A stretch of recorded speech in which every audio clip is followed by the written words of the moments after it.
있습니다.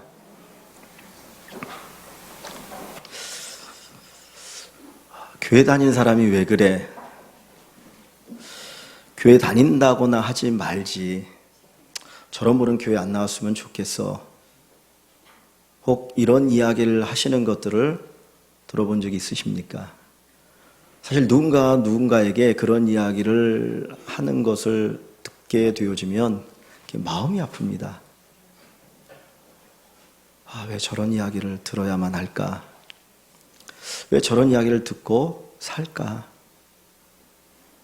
그런데 성경에 보면 이런 이야기를 듣고 살았던 교회가 있어요. 바로 고린도 교회입니다. 이 고린도 교회는 예수를 믿는다는 말 자체가 창피할 정도로 교회라고 하는 그 이름이 붙어 있는 것이 창피할 정도 있습니다. 정말 예수 믿는 모습이 제대로 나타나지 않는, 예수 믿지 않는 사람도 저거보다 훨씬 나은데 라고 하는 그런 이야기를 들을 정도로 교회의 모습을 갖추지 못한 교회입니다. 한마디로 쉽게 얘기하면 고린도전서 3장을 보시면 이 교회 모습을 간단하게 보여주는 게 있는데 3장 1절에서 3절을 제가 한번 읽어봅니다. 3장 1절부터 3절.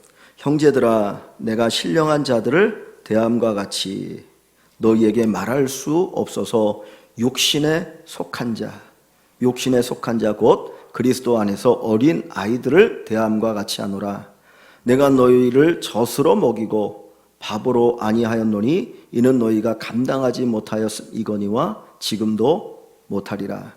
너희는 아직도 육신에 속한 자로다. 너희 가운데 시기와 분쟁이 있으니 어찌 육신에 속하여 사람을 따라 행함이 아니리요. 이들은 철저하게 육신을 쫓는 사람, 쾌락을 쫓는 사람이었습니다. 그들의 마음에는 뭐가 있어요? 시기와 분쟁이 가득했어요. 정말 예수 그리스도의 모습을 찾아볼 수 없는 그런 사람들이 모인 교회가 이 고린도 교회입니다.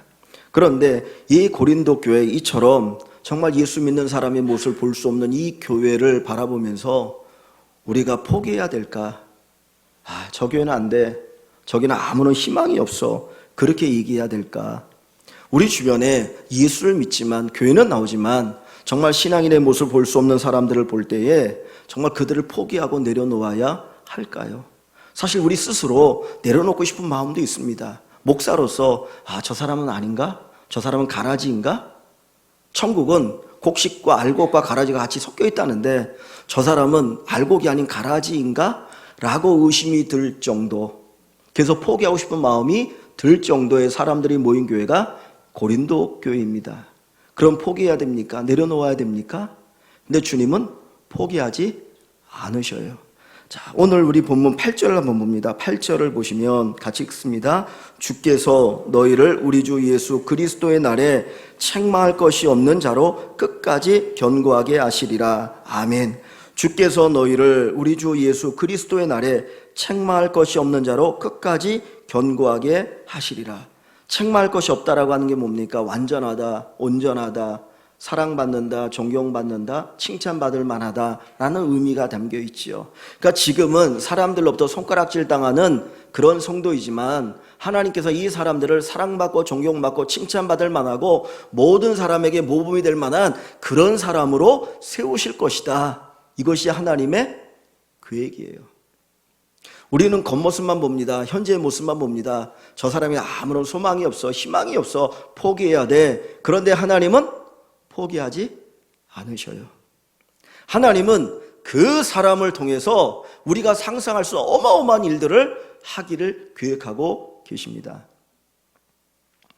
농부가 봄에 씨앗을 뿌릴 때에 그의 마음은 알곡을 거두는 데 있어요.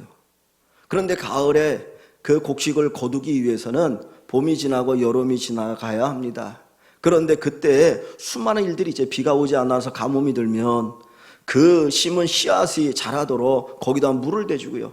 때로는 태풍이 몰아쳐서 넘어지면 그걸 다시 일으켜 세우는 일들을 합니다. 그런 모든 과정들을 위해서 끊임없이 수고하고 애를 쓰는 가운데 가을에 열매를 거두게 되어집니다.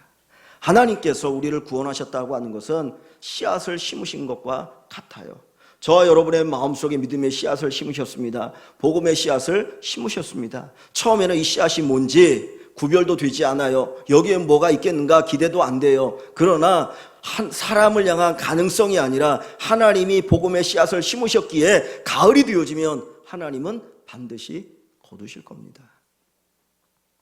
종종 우리 자녀들을 보면서, 때로는 주변에 있는 사람들 보면서 가능성이 없어, 포기하는 게 좋아, 그렇게 생각할 때가 혹 있을 수 있어요. 그러나 그 사람 때문이 아니라 그 사람 안에 계시는 예수 그리스도 때문에 우리는 포기할 수가 없습니다.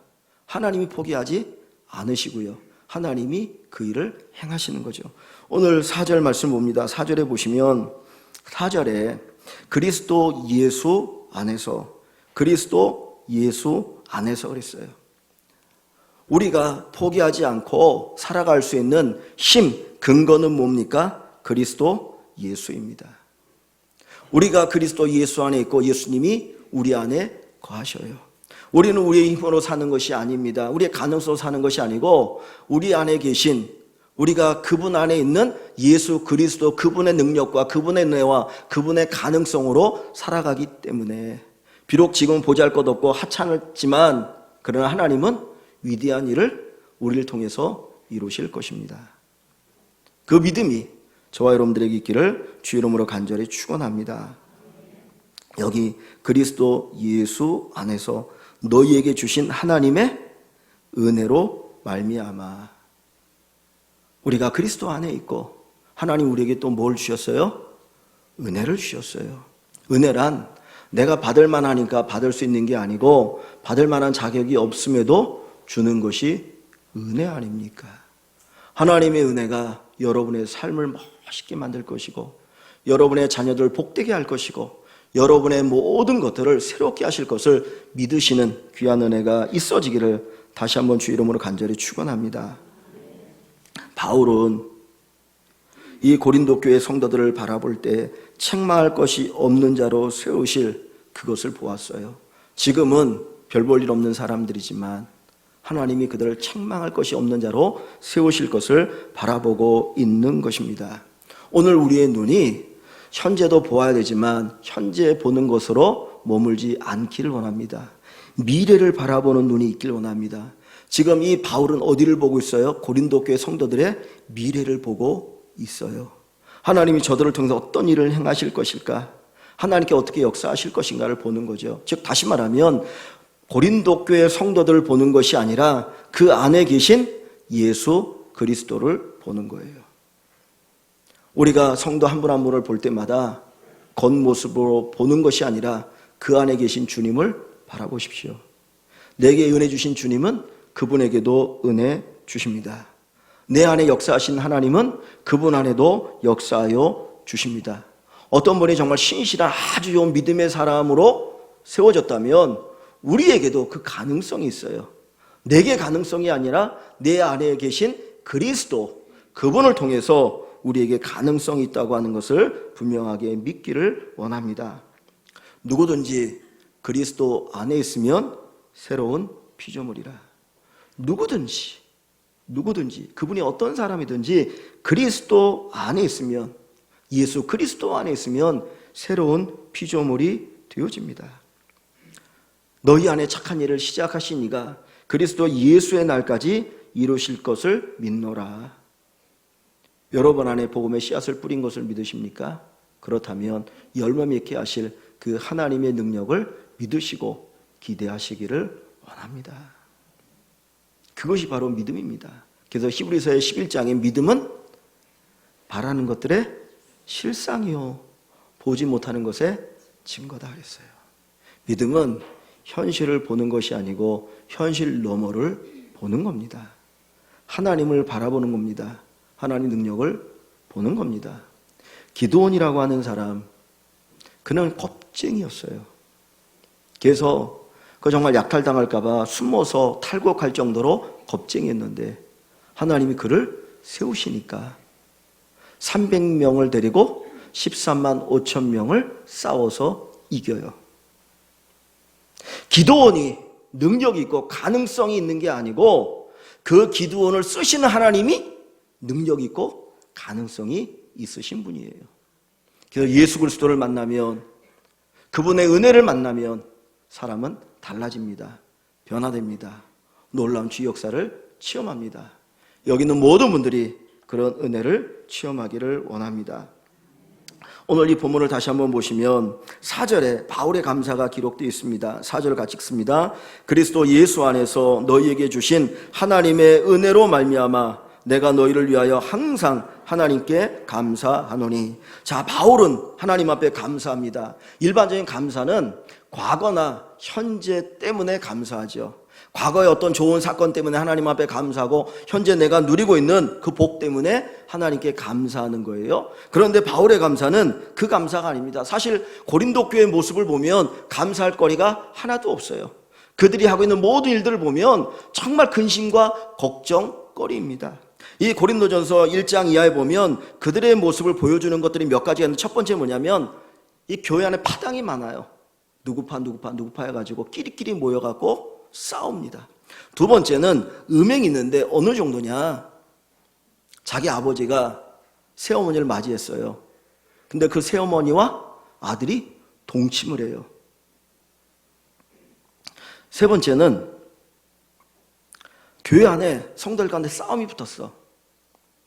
그럼 좀 이렇게 서로 양보하고 이렇게 해결하면 좋은데 그 문제를 가지고 어디까지 가냐면 세상 법정까지 가는 거예요. 이게 교회입니까? 또 하나는 성찬을 합니다. 우리는 1년에 몇 번씩 성찬하면 여러분이 그냥 떡 조금 한 조각, 그리고 뭐 이렇게 포도주 조금 주니까 그냥 그거 먹고 끝나는데, 이 당시에 성찬은 어떻게 하냐면 자기네들이 집에서 음식을 싸가주는 거예요. 우리가 점심 예배 끝나고 점심 식사하는 것처럼. 그러면 그것을 먹는 거거든요. 근데 부자는 부자들끼리 잘 싸가지고 지네들이 여기서 먹어. 가난한 사람들 먹을 게 없으니까 손가락만 빨고 앉아 있는 거예요. 그러면서 성찬을 한다라고 이야기를 합니다. 은사들이 많아요. 그런데 그 은사를 갖고 뭐 하냐? 다른 사람 세우는 게 아니라 은사 자랑질을 하는 겁니다. 내가 받은 은사가 최고야.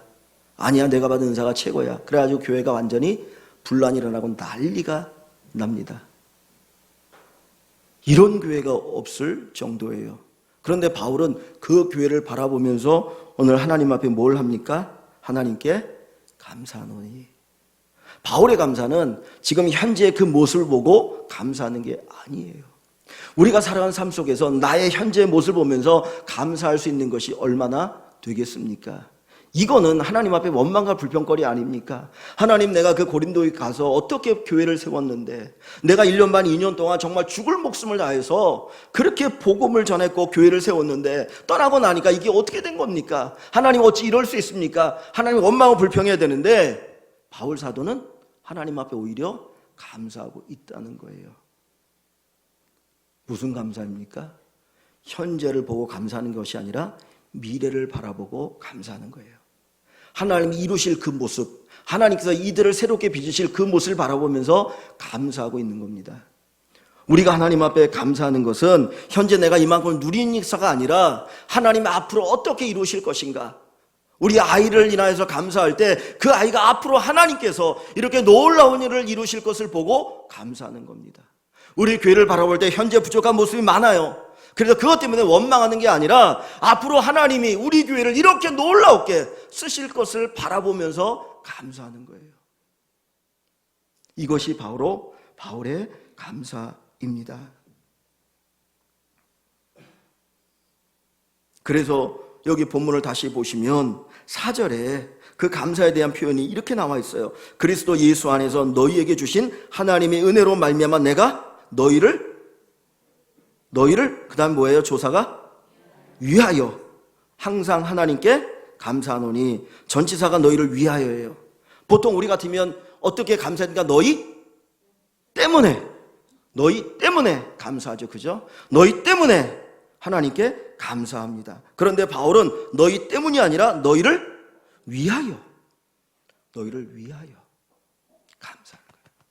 앞으로 하나님이 빚어가실 것, 하나님이 이루실 것을 보고 감사하는 겁니다. 감사는 믿음의 고백이에요. 하나님이 앞으로 이렇게 이루어 가실 것을 믿는 그 믿음을 가지고 하나님 앞에 고백하는 것이고 그 믿음이 현실화 되어집니다.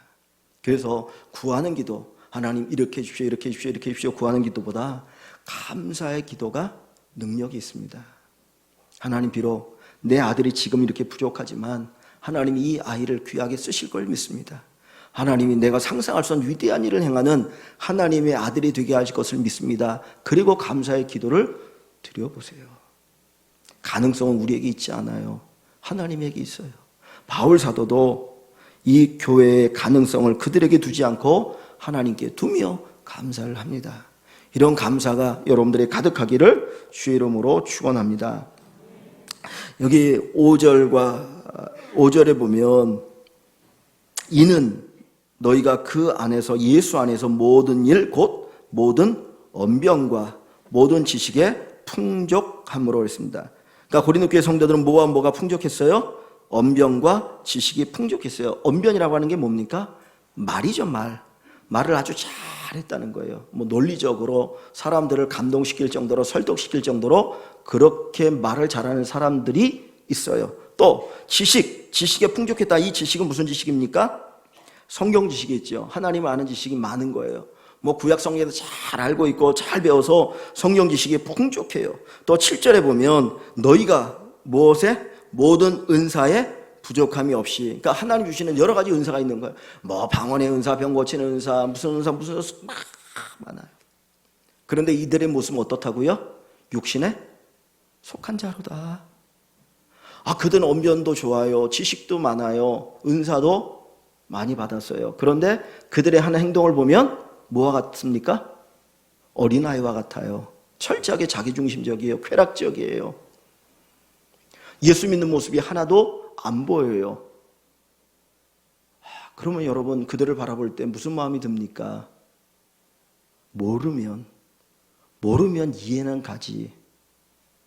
아니, 성경 지식이 없으면, 은사가 없으면 그래도 이해는 되는데, 아니 성경 지식도 그렇게 뛰어나다고 하고 언변도 뛰어나다고 하고 모든 은사를 다 받았다고 하면서 왜 그렇게 살아? 더 속상하지 않습니까? 어린아이 같으면 내가 끌고 가죠. 아무것도 모르면 모르니까 그럴 수 있다라고 생각하고 그들을 양육하고 끌고 가겠지요. 근데 성경은 잘 알아. 얘기해보면 뭐 목사보다 더 믿음이 좋은 것 같아. 성경도 더 잘하는 것 같아. 마치 모든 걸 다 알고 있는 것 같아. 근데 하는 행동을 보면 아무런 유익이 안 돼. 그러면 어떤 마음이 들겠어요? 섭섭한 마음, 미운 마음, 속상한 마음 들지 않겠습니까? 근데 바울은 오히려 하나님 앞에 감사하고 있어요. 오히려 하나님께서 저들에게 주신 그것들이 내 원망과 불평의 거리가 아니라 저들에게 은사가 있고 저들에게 지식이 있고 저들에게 언변의 뛰어남이 있다라고 하는 것이 하나님은 그것을 통해서 분명히 저들을 바꾸실 것이다. 목사가 설교할 때 성경 지식이 하나도 없는 분들에게 설교하는 게 좀 편할까요? 그래도 어느 정도 성경 지식이 있는 분에게 설교하는 게 편할까요? 예? 예? 없는 사람이요? 아니, 저보다는 많지 않지만 그래도 있는 사람이 낫겠죠. 그죠? 목사보다 어느 정도는 그래도 제가 뭔 얘기하면 무슨 얘기인지 알아듣는 분이 낫지 않겠습니까?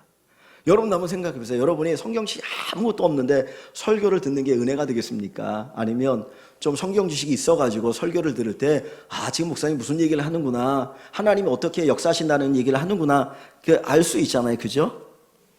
아니에요? 바울이 바라보는 거는 은사가 있다며, 성경 지식이 있다며, 언변이 뛰어나다며 어떻게 저럴 수 있어가 아니라 하나님이 저들에게 은사를 주셨고 저들에게 성경 말씀을 듣게 하셨고 저들에게 언변을 주셨다는 것은 저것이 씨앗이 되어서 저들이 자라게 하실 것이다 라고 하는 확신과 믿음의 고백이 있게 되어지는 거예요. 우리의 눈에 똑같은 것을 보지만 긍정의 눈으로 바라보는 사람이 있고 부정의 눈으로 바라보는 사람이 있어요. 그죠? 아니, 성경 지식을 저렇게 안다면서 어떻게 저럴 수가 있어? 그게 아니라 성경 지식이 저렇게 있으니 분명히 언젠가는 돌아올 거야. 하나님이 그 지식을 통해서 역사하실 것이야 라고 하는 기대감이 있다라는 거예요. 그것이 바로 오늘 이 고린도 교회를 바라보는 바울의 고백입니다. 여러분, 우리가 예수를 믿는다고 하는 것은 하나님에 대한 기대를 갖는 것이고 믿음에 긍정을 하는 것이고 믿음에 대한 기대를 가지고 살아가는 겁니다. 다윗이 골리앗과 싸워서 이길 수 있는 확률이 얼마나 될까요? 골리앗은 키가 3m가 넘죠. 그리고 그는 오랫동안 군인이었고 장수입니다. 그는 투구를 썼고 갑옷을 입었습니다. 그리고 창을 가졌고 칼을 가졌습니다. 사실 그의 모습 속에는 거의 약점이 없어요.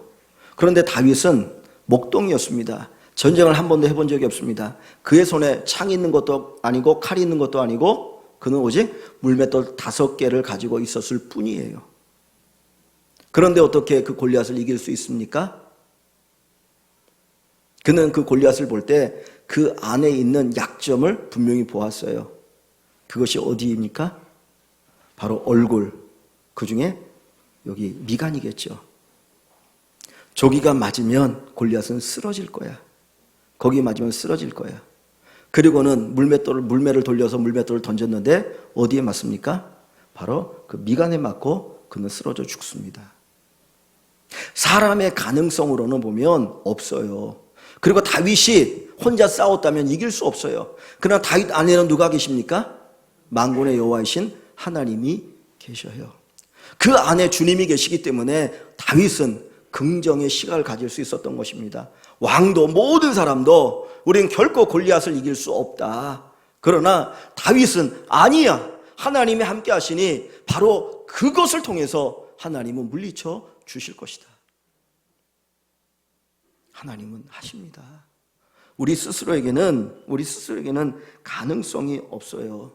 그런데 내 안에 계신 하나님, 우리 안에 계신 그 하나님으로 인하여 우리는 새 힘을 얻게 되어지고 새로운 가능성을 발견하게 되고 그것이 현실이 되어집니다. 오늘 이 본문 속에 보면 그리스도 예수라는 단어가 6번 나옵니다. 6번. 그리스도 예수, 그리스도 예수, 그리스도 예수, 예수 그리스도. 바로 그것이 우리의 힘입니다. 능력입니다.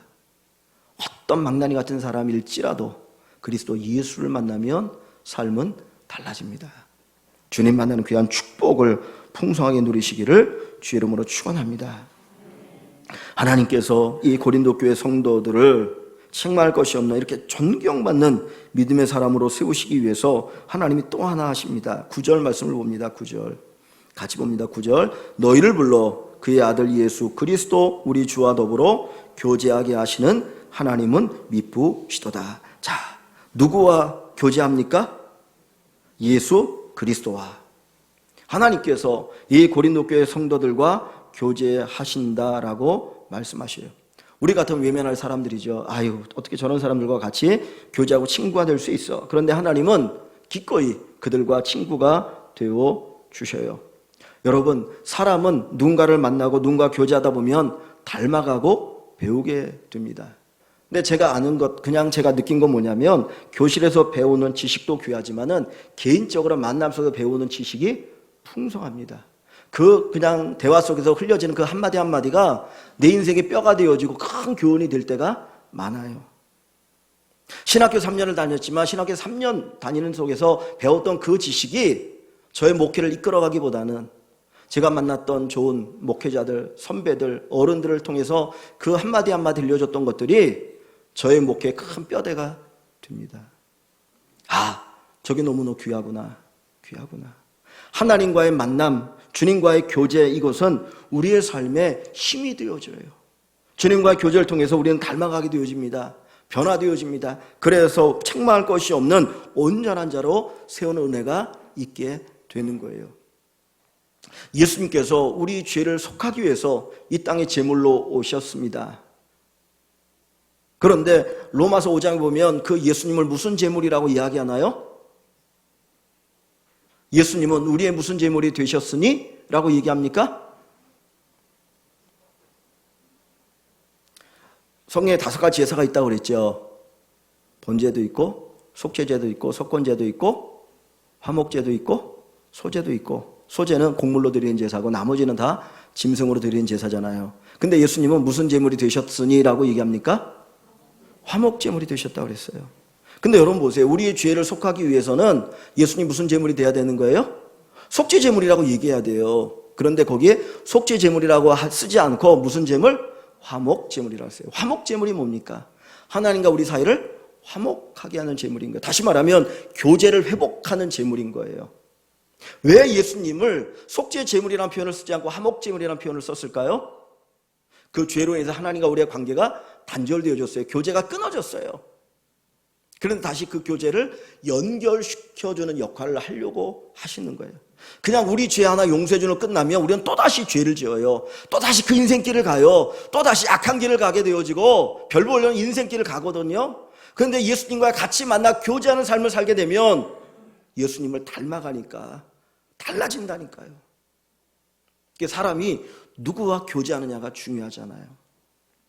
하나님께서 우리를 새롭게 하시고 우리를 바꾸시고 변화시키시고 놀라운 일을 하시기 위해서 우리와 교제하는 겁니다. 여러분들이 말씀을 읽고 교제하십시오. 기도 가운데 주님을 닮아가며 교제하십시오. 교제 속에서 주님의 모습이 여러분에게 나타납니다. 교제하지 않는 사람, 하나님과의 이 관계가 되지 않으면 100날, 200날, 1년, 2년, 3년 가도 우리의 수준은 항상 같아질 겁니다. 주님을 더욱더 깊이 알아가시기를 원합니다. 주님께서 요한계시록 3장 이런 말씀하시죠. 내가 문 밖에 서서 문을 두드리노니 누구든지 내 음성을 듣고 문을 열면 내가 들어가 그로 더불어 먹고 그는 나로 더불어 먹으리라. 교제하고 싶으신 거예요. 함께 먹는, 같이 식사라는 거 얼마나 큰 복입니까? 워런 버핏이라고 하는 사람과 한 끼 식사를 하려면 얼마를 내야 돼요? 30억이에요? 42억이에요? 이번에? 하여튼 이번에 얼마 전에 보니까 한 끼 식사를 하는데 또 얼마를 내야 된다고 그러더라고. 42억 내고 워런 버핏과 식사하지 않으셔도 여러분이 하나님과 주님과 함께 교제하면 더 큰 것을 얻을 수 있어요. 왜 몇십억을 내면서 그분과 교제합니까? 밥 먹으면서? 정말 중요한 걸 묻고 싶은 거잖아요. 가르쳐주잖아요. 주님과 교제하면 주님이 우리 가르쳐 주셔요. 이 진리의 말씀, 여기서 우리에게 주시는 지혜가 어마어마합니다. 주님과 교제하시면 좋겠습니다. 예수 안에 있으면 누구나 희망이 있습니다. 예수 안에 있으면 누구나 변화됩니다. 예수 안에 있으면 누구나 하나님이 들어 쓰십니다. 오늘 나의 현실은 보잘것없어도 연약해도 주님께서 위대하게 쓰여 주실 줄 믿습니다. 누구든지 그리스도 안에 있으면 새로운 피조물이라. 이전 것은 지나갔으니 보라 새 것이 되었도다. 그 은혜를 우리 모든 성도들이 누리시기를 원합니다. 우리의 희망은 예수 안에 있습니다. 예수님이 여러분의 희망입니다. 여러분의 안에 계신 그 예수님을 붙들고 그분으로 인해서 살아가는 여러분들이 다 되셔서 정말 이 고린도 교회 성도들을 바꾸신 하나님, 새롭게 하신 하나님이 여러분의 삶 속에서 더 놀랍게 역사하시기를 원합니다. 혹 여러분의 자녀들이 속썩이는 있습니까? 주님 앞에 맡기십시오. 주님 앞에 내어놓으십시오. 주님 앞에 드리십시오. 주님이 책임져 주실 것입니다. 예수 만나기만 기도하시기를 주의 이름으로 간절히 축원합니다. 사랑의 하나님, 감사합니다.